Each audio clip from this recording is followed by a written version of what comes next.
Today, Australia, Aussie Dad is here, and today we're going to talk about something most people are afraid to talk about.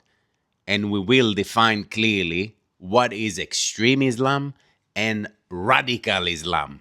And by the way, talking about that does not make you an Islamophobe. So, first, let's start with the definition of extremism. Extremism means holding beliefs that are far outside the mainstream, beliefs that reject moderation and reject compromise.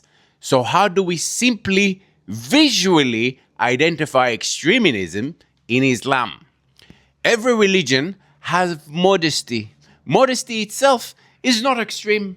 For example, when a Muslim woman wears a headscarf where you can still see her face, that's called a hijab. That's modesty according to her religion.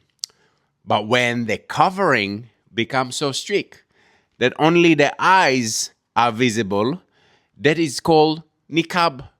And when the covering hides the entire body and even the eyes behind a mesh screen, that is called burqa.